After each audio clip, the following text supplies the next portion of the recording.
Hello, hello.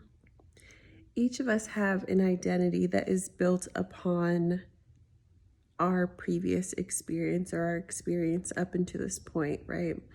And I often talk about our identity and the connection with our caregivers and their belief systems becoming our own, and how rare it is for us to challenge that in adulthood, right? But a lot of times there's trauma that becomes our identity too, because we become complacent or comfortable in navigating the chaos.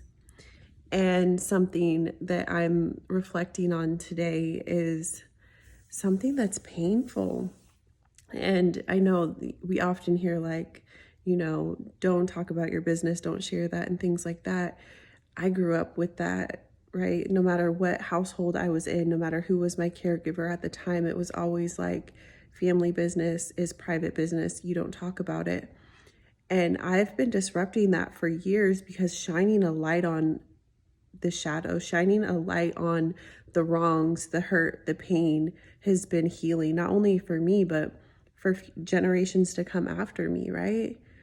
And I'm sharing all of this because the identity is constantly, I've shared before, like every new season requests a new version of you. And I'm feeling a lot of big feelings as I'm reflecting today, and everyone's talking about the new moon and the energies, and it's the end of the year and this and that.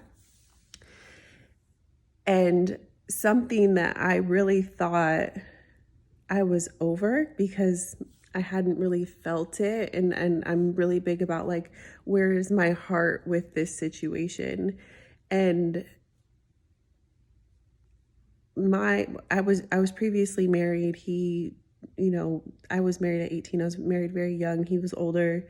He ended up being unfaithful with another soldier. We were both dual military, and like, they had a child. Today is that child's birthday, and I didn't know for the first 2 years of that child's life. And I remember telling my husband, like, and this is a little raw for me to share. Sorry for this door light. But I remember we had just bought a house, and I remember standing in this big, beautiful bedroom of ours that we were finally designing and getting furniture together and all of this. And I just remember looking at him and being so grateful and saying, like, you are such a wonderful man, a wonderful husband. I'm so grateful for you. And like, I genuinely meant that, but I had no idea.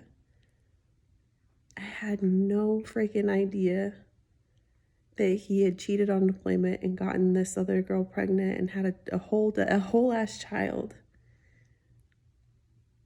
And that pain, even though I never faulted the child, obviously, because the child didn't ask to be created and all of that, but there was a hurt that I didn't recognize that was associated with that woman who wanted to see the best in her husband, who wanted to see the best in the man who claimed to love her, who wanted to see something.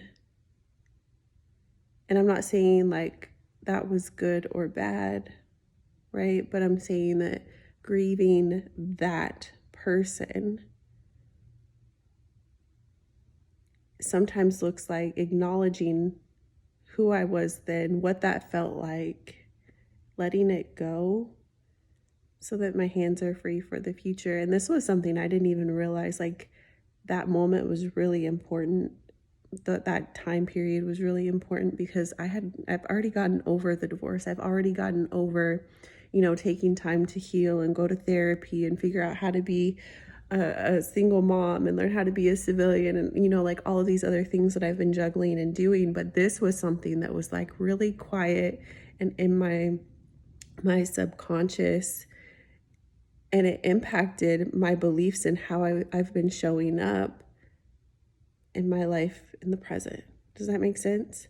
Sometimes there can be experiences that influence how we show up, and we don't really recognize it in the way where it's loud, where it's like in your face, hey, this is that moment. Sometimes it's subtle and quiet, and it hurts and it's painful, but when you decide to really look at it. It's cringy, it's painful, it makes your throat get tight, it makes your heart beat, whatever it is. Feel the feelings so that you can make room for something better.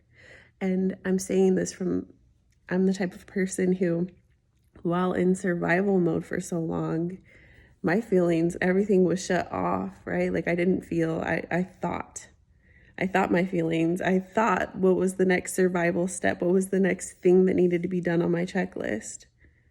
Right?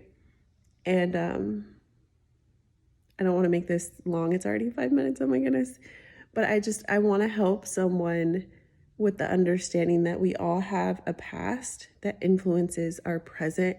And it's really important for us to not get stuck in the pain of our story, to not get stuck in that one thing that happened and let that become our whole personality, but really take time to pause and reflect so that you can let things go and rewrite that next chapter without having to relive or re-experience it from the same perspective, that trauma from the same perspective.